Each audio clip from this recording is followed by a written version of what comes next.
Latinamerikanska fängelser, det är inte som i USA eller Europa. Här bemannar vakterna murarna, men inuti fängelset är det fångarna som styr.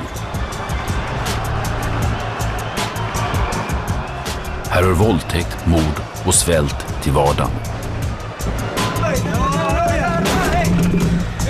I got jumped, I got stabbed. I think I have about a 50% chance of surviving. Santa Marta i Mexiko och Lurigancho i Peru är två av Latinamerikas värsta fängelser.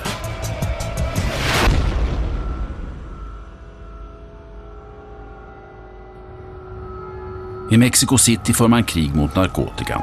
Regeringen har mobiliserat militären mot knarkkartellerna och de svarade med att mörda 2500 poliser, domare och gängmedlemmar under 2007. De många gripna har skapat kris i fängelsesystemet. Till Santa Marta kommer Mexikos värsta brottslingar. Alla fångar här är för våldsamma för att sitta i andra fängelser. För att hantera fångarna har fängelset en insatsstyrka som är uppbyggd efter amerikansk modell. Den är redo att sättas in dygnet runt.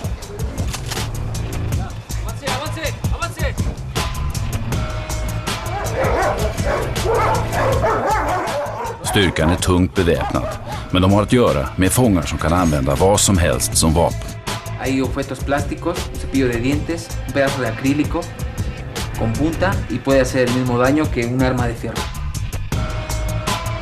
Vapnen doppas i avföring. Förhoppningen är att om inte såret dödar så gör infektionen det. 15 000 sådana här vapen beslagtogs i Mexico Citys fängelser under 2007. Innanför Santa Martas murar lever vakterna i skräck för att fångarna ska ta över. Man har 3 upprop per dag, men i övrigt får fångarna sköta sig själva. Det innebär att de inte får så mycket skydd mot sina medfångar. Fångarna är särskilt fientliga mot utlänningar. En amerikan som avtjänar sitt straff här är Julio. This is Santa Marta Catitla Penitentiary, my cathedral, known as the University of Crime. This place holds a lot of heavy people, a lot of cartels. I'm here for a homicide committed in LA. I was running from the feds, they caught up to me and they brought me here. Med upp till 6 personer i varje cell är nykomlingar inte alltid välkomna. One of the main things here is your personal safety. You got to keep it, when you go to sleep, this is it, come in.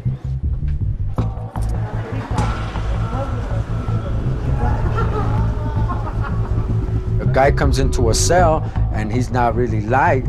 They'll bring that person in, they'll start talking to him nice, thinking they're going to be his friend, they're going to help him out. But at the first time he's distracted, they'll jump on him, they'll rape him, or they'll put him to do other things. You know what I mean? Oral sex or something like that.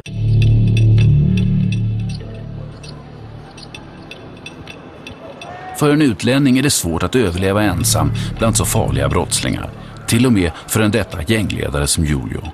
Han har ingått en allians med en annan gängmedlem, yrkesmördaren Tony. It's a little man! Florence. He's a Southsider too. My boy right here. We have a rule, and that rule is stick together till the end, till you die or he dies, or that's just the way it is. For me to run into somebody like my homie here and him to run into somebody like me, believe me, the odds of that are deep. Look at how far we are from LA.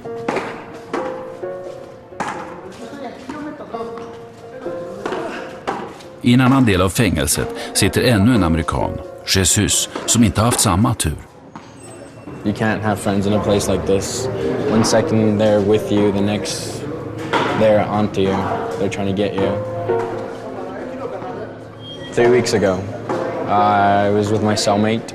He lost something, and he had a medal. He thought I took it. He was on drugs, so he was kind of out of it, and he pulled out a knife, and it just all changed in a matter of seconds.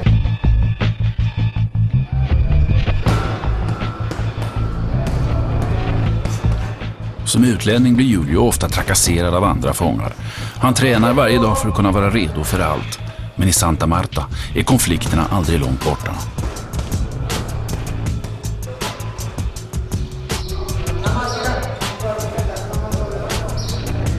De mexikanska fångarna gillar inte att han tränar på deras område. De hotar med att flytta utrustningen tills han försvinner.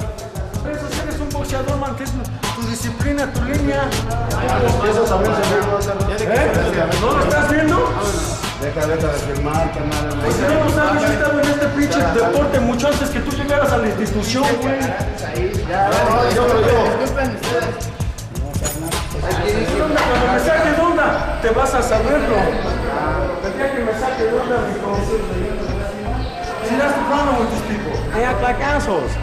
Oh, we're real Mexicans. What kind of shit is that? First he says, let's put the gloves on. Okay, let's put the gloves on. Then he says, oh no, we'll do that later. I mean, we were cool 5 minutes ago. Now, I got a situation pending maybe later in the afternoon, you know what I mean? That's how it is here.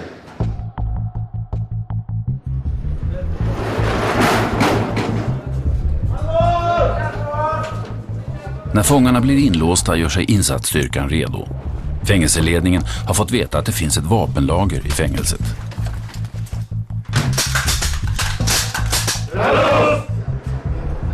Utöver de hemgjorda knivarna ryktas det om att fångarna har skjutvapen.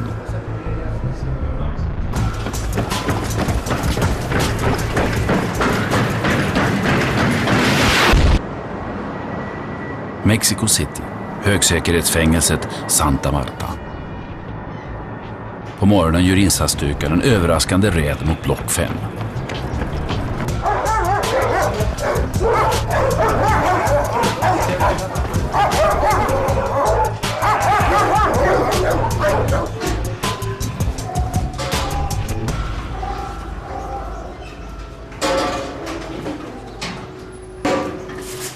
Todo lo que tienes ahí, hijo. Saca todo lo que tienes.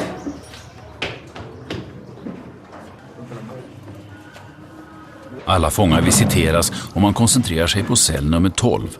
Det har kommit tips om en vapengömma.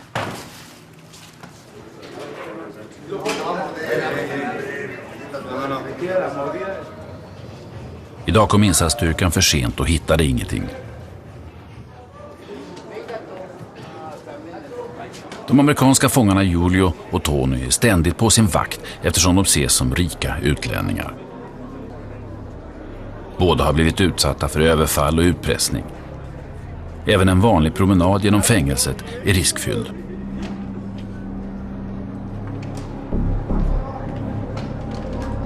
We walk 10-15 steps and you got to take a little glance, you know, boom, you know, and just to make sure, you know what I mean? If you see somebody walking with their hand in their pocket like this, 9 times out of 10, he's holding a shank in his hand. It's a real good day. You see a guy walking around with a heavy jacket all the way down here looking like a trench coat. He's up to something, you know?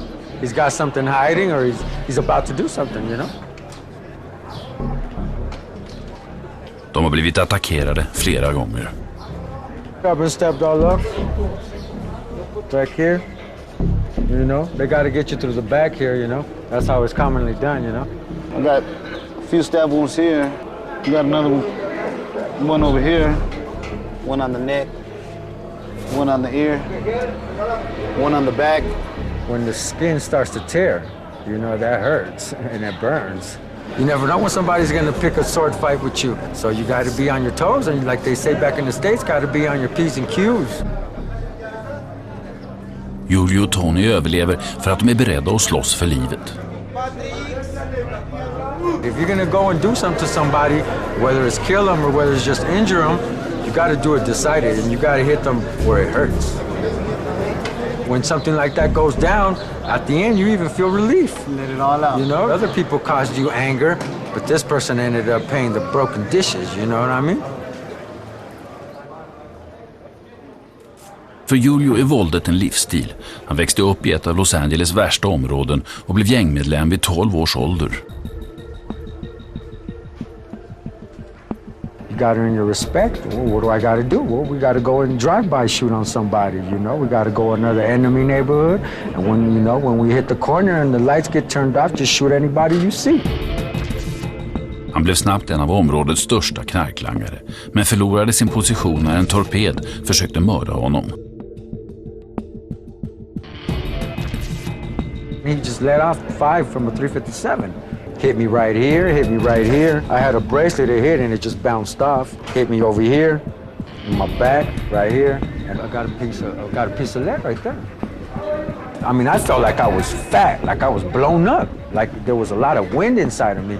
And the holes that I had, you can just feel the wind going through there. I mean, going.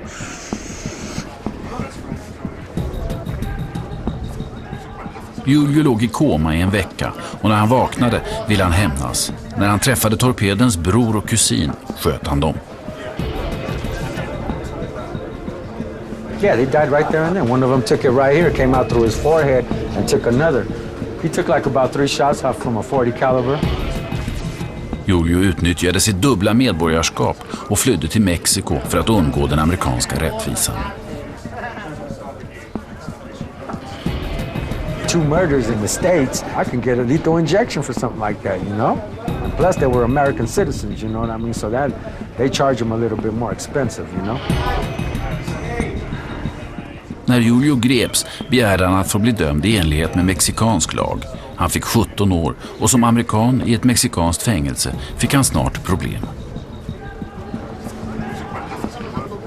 They started going off on me, got into a little sword fight with another guy, and he died. The warden didn't like it, and that's how he transferred me here. He said, oh, you really want to be with the big boys? I'm going to send you where all the big boys are at, you know, and he sent me here to Santa Marta where all the big boys are at, you know. Send me to the university, you know. Mat serveras en gång om dagen. Maten ska räcka åt alla, men fängelseledningen medger att hälften av all mat stjäls och säljs vidare bland fångarna. De som inte har pengar får ofta slåss om resterna. Chow time, you know. If the food runs out, you know, hell breaks loose. Vamos, por aquí. Ahorita les doy este ranchito. Oh, yo me formo, no pasa nada.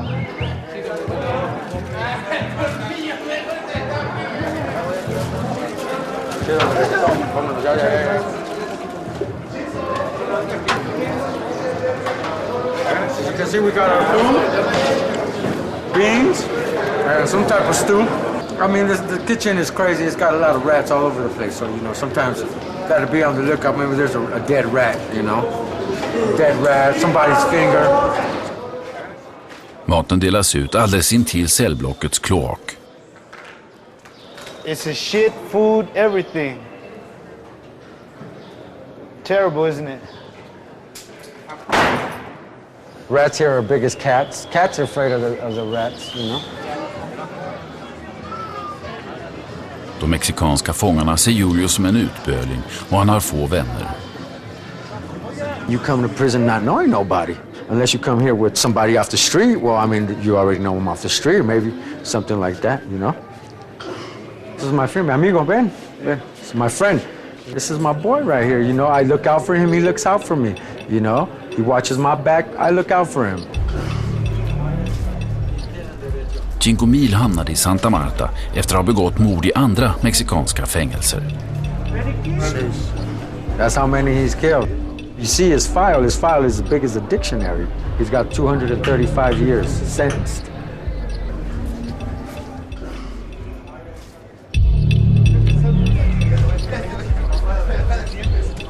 Fångarna sköter sig själva och har skapat sin egen ekonomi. Allt från mat till säkerhet kostar pengar.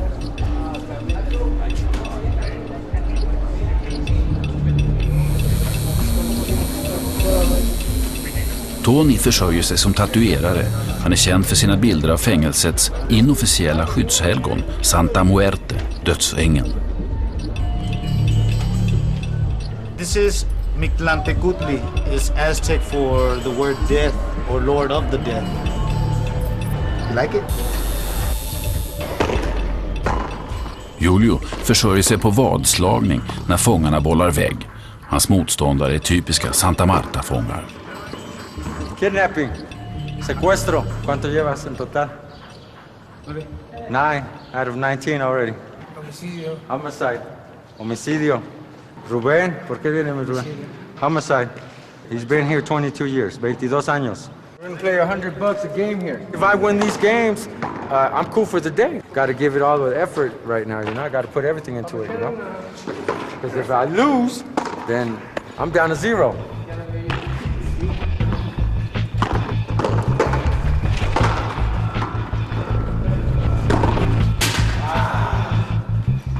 Julio förlorar den första matchen. Med 2 matcher kvar riskerar han att förlora alla sina pengar.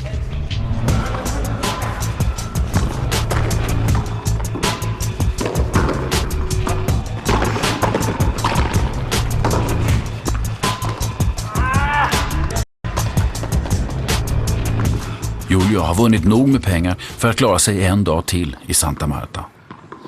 My glove is not worth nothing, but I mean, to me it's worth a fortune because I've won a lot of money with this glove. You got some money to eat, got some money from my list, got some money maybe for a nice, some Coca-Cola or something, a nice drink, you know, some ice cream or something, and I'm cool, you know.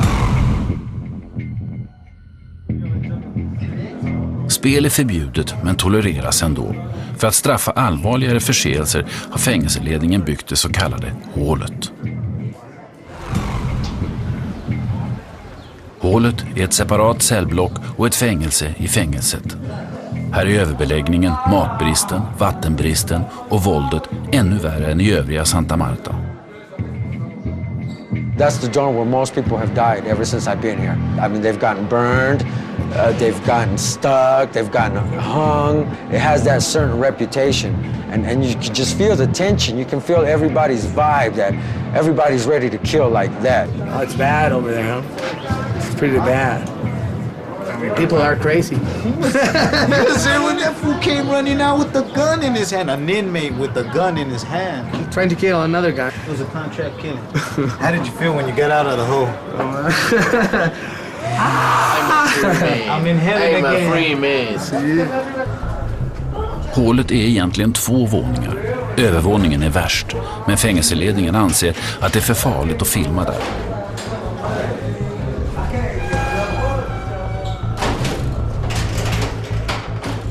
Fångarna bor 6 i varje cell. De är inlåsta 23 timmar om dygnet, praktiskt taget utan mat och vatten. You got people smelling because you haven't taken a shower in 15 days. You got people screaming out every day, water, water, send us the water, send us water. You had to sleep standing up or on top of something because the rats were just, they were walking around you like nothing, you know. It was pitch black, you know. People walking, you see a lot of flashes, a lot of lighters, you know, trying to see who you are, you know, stuff like that. It was real bad. It was real bad.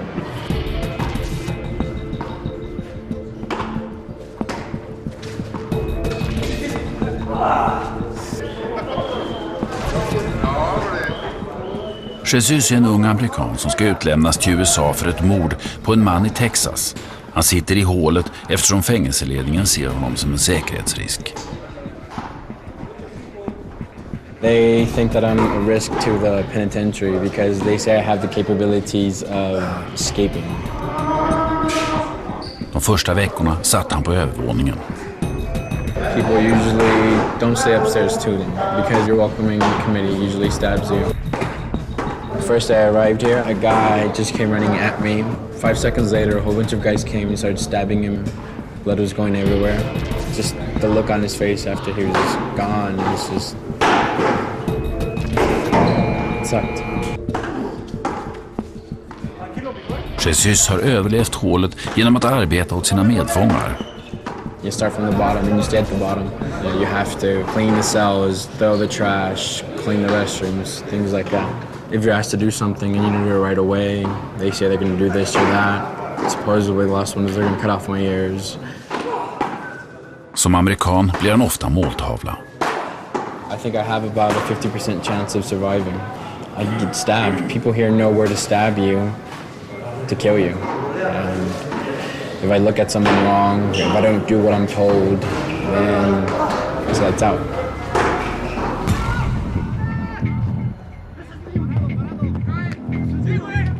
Många av Santa Martas fångar är dömda till livstid. Utan hopp om frihet väljer några att ta sina liv.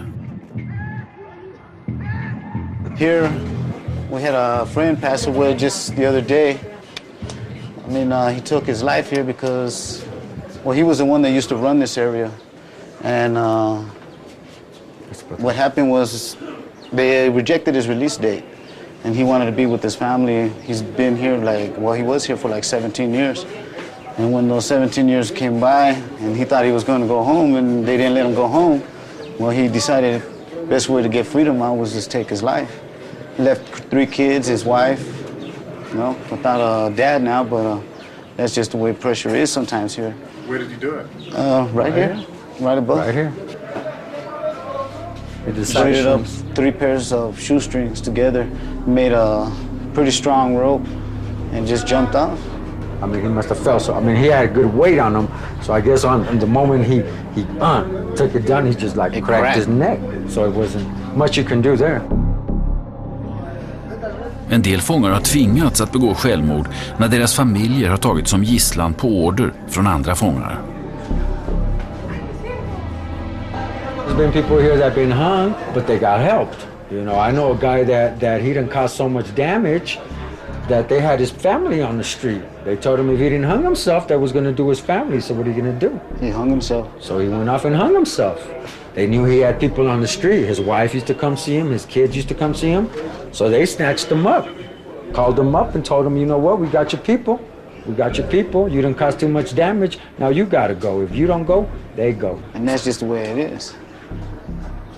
Yeah, that's true. They had his family outside. They put his family to the phone and told him.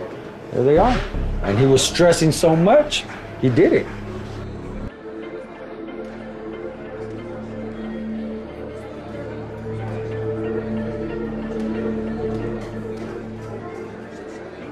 När det är besöksdag får kvinnor och barn komma in i fängelset.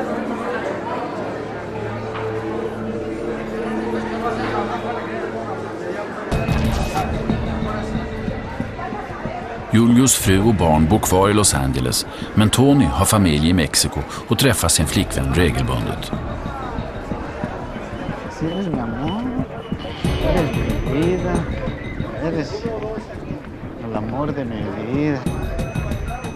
It's not my goal to stay here the rest of my life. The goal is to get out and be with my kids. I don't want them to be here. I don't want them to see this anymore. Men Tony ska avtjäna 30 år till innan han friges. If I get out, I'd probably be about 75.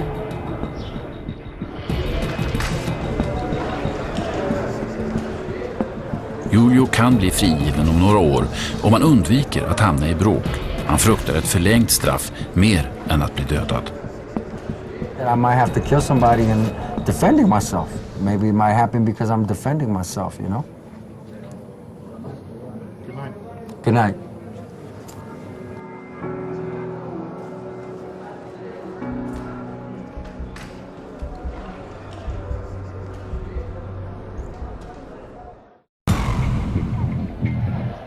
Lurigancho-fängelset i Peru.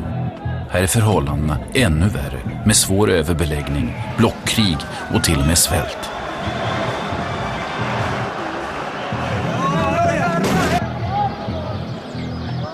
Latinamerikanska fängelser liknar inte alls de i USA och Europa.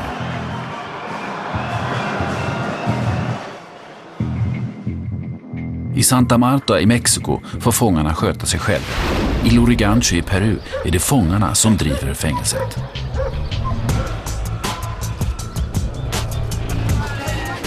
Här är överbeläggningen värre och våldet brutalare. Det förekommer till och med svält bland fångarna. Lurigancho är ett av Sydamerikas största fängelser.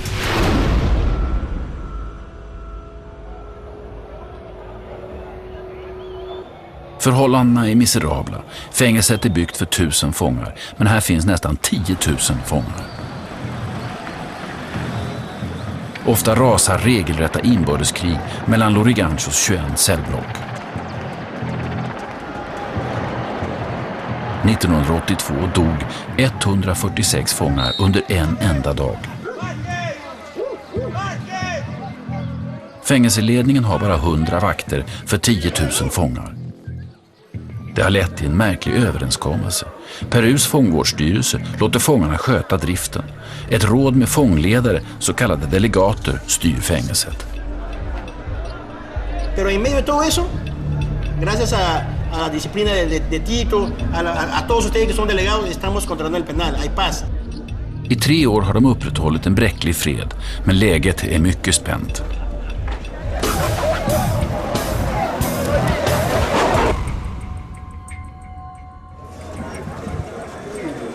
–35-årige Miguel är född i Peru men växte upp i Los Angeles.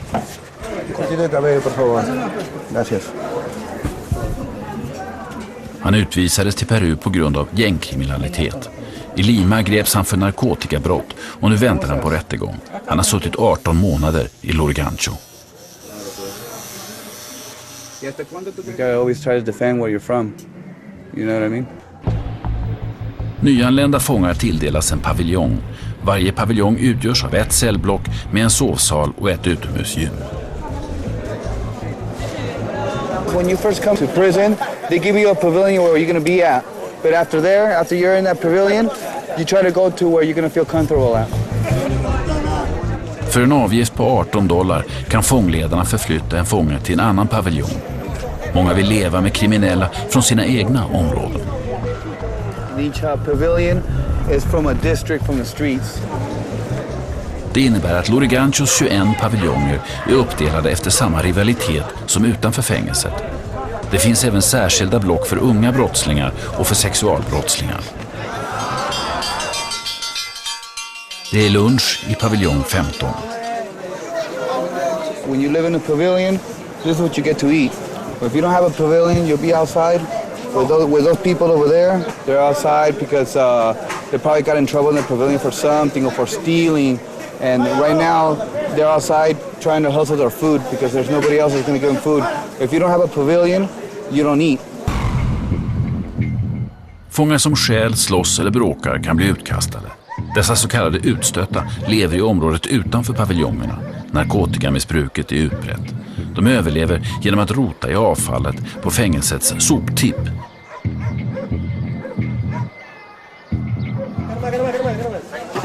Idag finns det rester från paviljong 15. Ryktet sprids snabbt om ett gratis mål mat. Men det kommer inte att räcka till alla.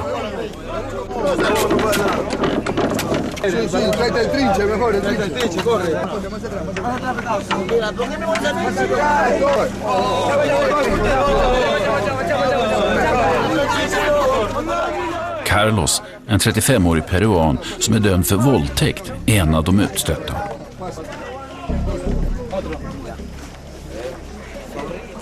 If you have this, you have something. Or nothing. Allmosor från paviljongerna är sällsynta.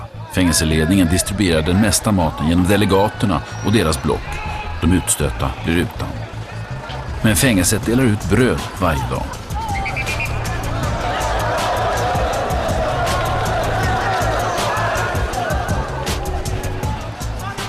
Brödutdelningen äger rum vid huvudgrinden, ett område där det finns vakter.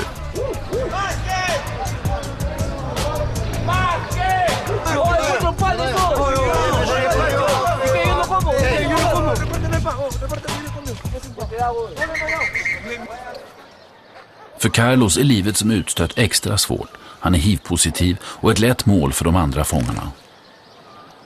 I have fight last night. What was the fight about? Because they taking my coats. Utan skydd från en paviljong får Carlos klara sig själv. Everything left me. I'm alone. No family, no friends. Sometimes I want that everything ends. I want to wake up and maybe it was real. You know.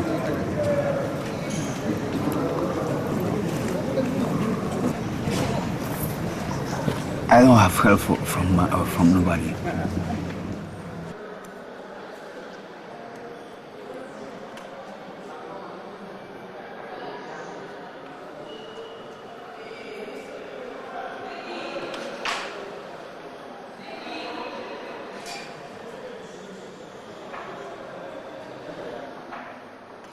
Luriganchos brutala ekonomi gör att den som inte har pengar får svälta. Många av fängelsets transvestiter försörjer sig som prostituerade.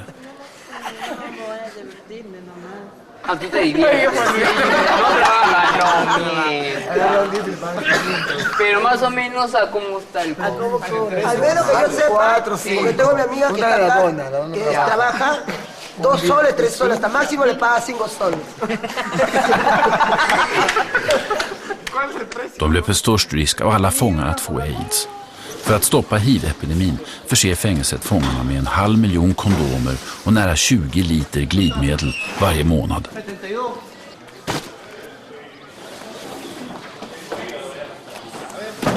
Los preservativos que nos alcanzan. No alcanza. Porque yo tengo mi pareja y con mi pareja yo a veces hago 6 veces o 7 al día. Olla, por las ollas. Fångledarna är rikast i fängelset. Brasil är ledare för block 15. Han använder sin makt för att göra livet drägligare för sina medfångar. Este es el sector de la heladería donde se venden los jugos y los helados. Y este es el frontis del pabellón. Nosotros colidamos con la alcaldía, el sector de la policía. Dos restaurantes tenemos. Uno de comida y allá el de jugos. Este es el salón, como les expliqué, de jugos. Ahí están los platos a la carta. Son los platos a la carta.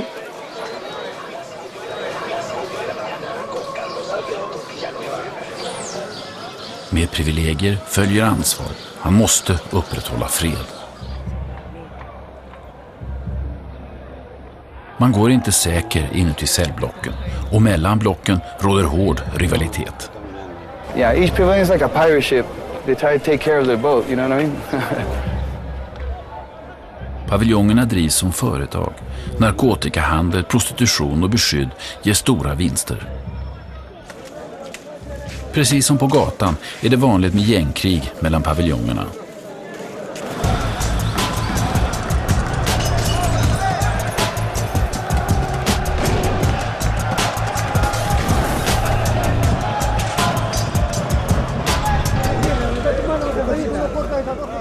Luriganchos arkitektur gör att paviljongerna kan angripa varandra via taken. Det här är frontlinjen. See the guys on the roof? They're like, it's kind of like a watchtower. They're kind of like the people that warn everybody inside the pavilion if there's any problems outside. That's their job all day to take care of the pavilion and make sure that there's no problem coming in. I'm going to show you how when there's stuff and people want to try to get into a pavilion, what they have to do to try to get into a pavilion. That's pavilion number 1. See how the roof is close to the wall? When they try to get into a pavilion, they climb the fences, try whatever way that they could to try to get in. Brasil sitter i fångledarnas råd. Rådet ska förhindra att blockrivaliteten leder till öppet krig. You got to listen to them because they're the ones that keep you in there or the ones that are going to throw you out of the pavilion. So that's very important that you listen to what they say because if you don't follow up with the program, you'll be living out in the streets, how you would like to say, you know. Yeah, you will be asked out because you won't have a pavilion.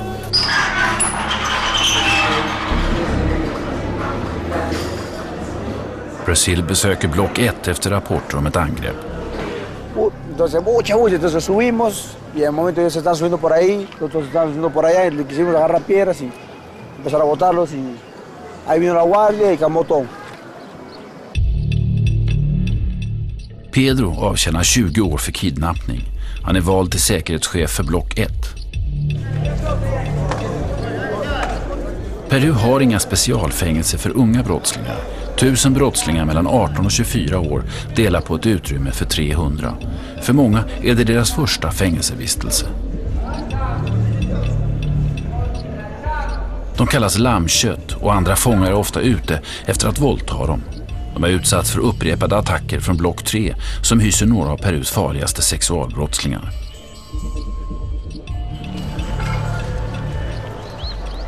Pedro och hans män beväpnar sig för att kunna avvärja nya attacker. Entonces, creo que se lo hacen en el piso, lo raspan. Pues estos son las pequeñas armas que se defienden, ¿no? Nuestros ficheros. como nosotros somos jóvenes y no permitimos el abuso y no permitimos ningún tipo de maltrato acá tampoco.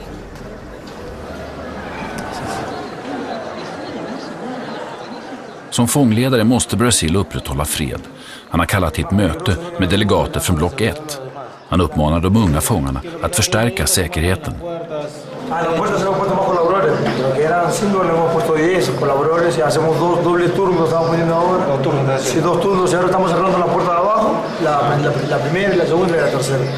Eso estamos haciendo, ¿entiendes? Muy bien. Y a los techeros, ahora los relevamos, 2 acá, 2 acá. Ambos lados. Cambien de turno a la noche. Exactamente, ya no hay que existir, nada. Gracias. Y ahora sí, muchas gracias por tu visita. Brasils order om att förstärka säkerheten på taken gör fångarna underbemannade på marken. I Lurigancho får fångarna en grundläggande matranson, men de får själva hämta maten vid ett centralförråd. Det är farligt. Mattransporterna blir ofta angripna. Med förstärkt säkerhet på taken tvingas Pedro leda mattransporterna med för få vakter.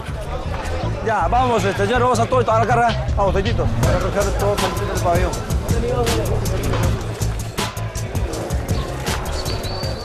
De utstötta angriper ofta fångar på väg tillbaka till blocken.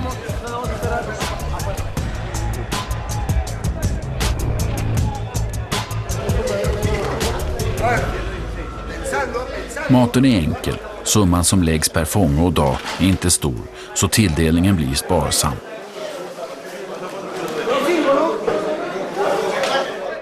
Ya, vamos, agarra el uno.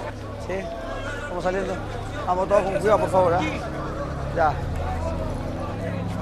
Ya, ve, con Pepillo, por favor, ya, vamos a agarrar el uno. A ver, todos los colores. Ya, con la hora, por favor. Vamos. Por favor.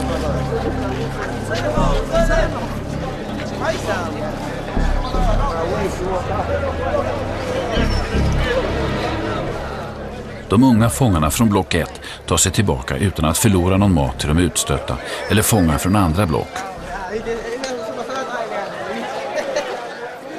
Men det råder även brist på vatten.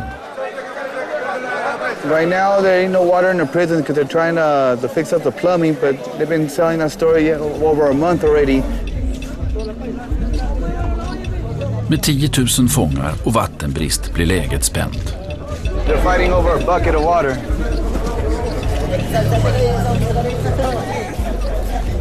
And not even that much for the bucket, more for the water. Vattnet släpps på 2 gånger om dagen och Brasil kontrollerar ett av tappställena. Idag är trycket i ledningarna lågt. I don't think everybody's going to get their own water today. They're going to be in trouble.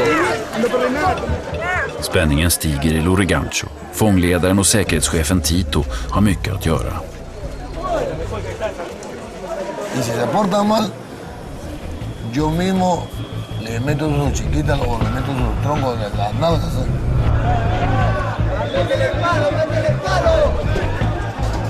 En fånge blir påkommen med att stjäla en mobiltelefon och fångarna skipar sin egen rättvisa.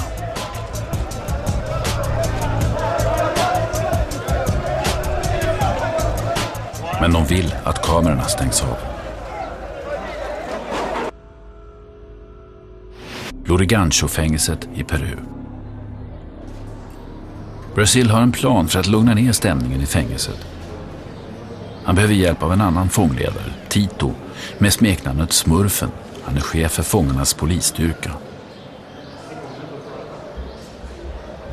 He's very important in here because he keeps everybody in line, make sure that there's no problems inside the prison. Utanför Lurigancho ledde han ett av Perus mest ökända gäng, Destroyers. Titos gäng bröt sig ut ur ett fängelse 1997 men fångades in i direktsändning.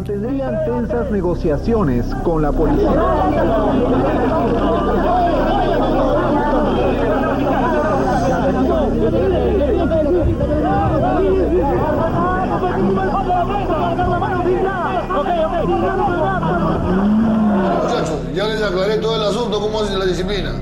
Han blev snabbt en av fängelseledarna. Hans säkerhetsstyrka är den främsta garanten för ordning i fängelset. Tengo mis dos coordinadores, que uno es Canguita y el otro es el negro del cuchillo, de La Pampa, y acá de repente Jardín. Especialmente tú, Cochabamba, ¿qué problema hay contigo? Hay problema con el cojo, ¿cómo se llama este? ¿Cuál cojo? Habla rápido. Con el cojo Alexis. Ya, ese cojo, perdón, ya sabemos, ese cojo tenemos antecedentes varias veces. Ese cojo vamos a buscar que guardarlo, Sí, queremos que pase la fiesta tranquila. Porque es el más molesta ahí. Pórtense bien, conduzcámonos bien, y aquel que falta ya se le cambiará por otro. Eso responden ustedes como coordinadores que son de Pampa y Jardín. ¿Ya, muchachos? ¿Ya? Vamos. Brasil vill anordna en fotbollsmatch för att lugna ner stämningen mellan två rivaliserande block. Tito ska hålla ordning under matchen. Han tenido constantemente problemas. Ellos, los problemas comienzan en la cancha y terminan en los pabellones. Entonces, a raíz de eso, yo voy a hacer el reto a los dos para que dejen de lado las peleas, la rivalidad y todo sea con fraternidad a través del deporte. Nästan alla block representerar olika stadsdelar i Lima. Fångarna i block 4 kommer från La Victoria och i block 8 kommer från Chorrillos. Stadsdelarna är bittra fiender både i Lurigancho och på Limas gator. Miguel är på väg till matchen för att stödja sitt block. We got a little bit of rivals with pavilion number 4. When we get to the soccer game, you know, things are going to be a little bit tense. När stadsdelarnas lag spelar mot varandra utanför fängelset kan det gå våldsamt till.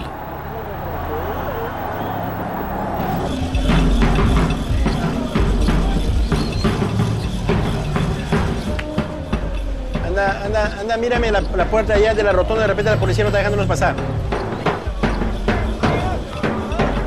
Först kommer block 8s fångar som är från stadsdelen Chorrillos. Strax efteråt kommer fångarna från block 4, La Victoria.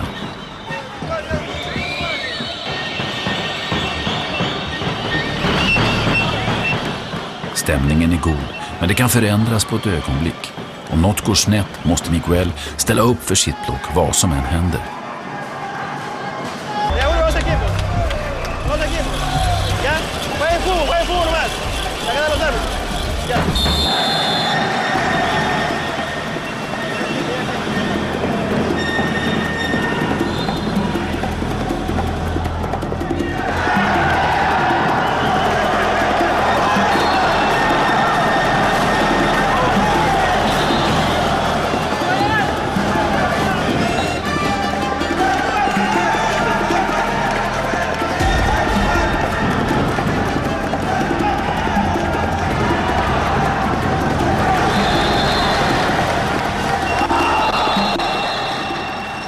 Till block 8s fasa dömer domaren straff i matchens sista minut.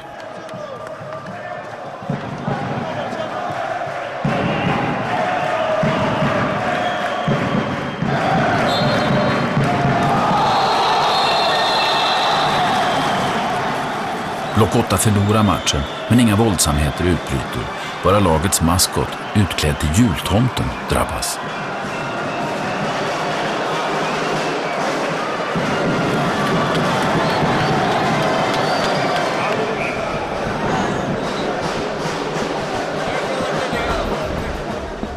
För Brasil är matchen en stor framgång. Men lugnet varar aldrig länge i ett av Sydamerikas mest överbelagda fängelser. This is like a bad dream. I would think this would be a nightmare for anybody that comes inside Lurigancho, you know what I mean? Hopefully soon I get out free, you know, from this, what I call a hellhole, you know what I mean? Because there's another life in here.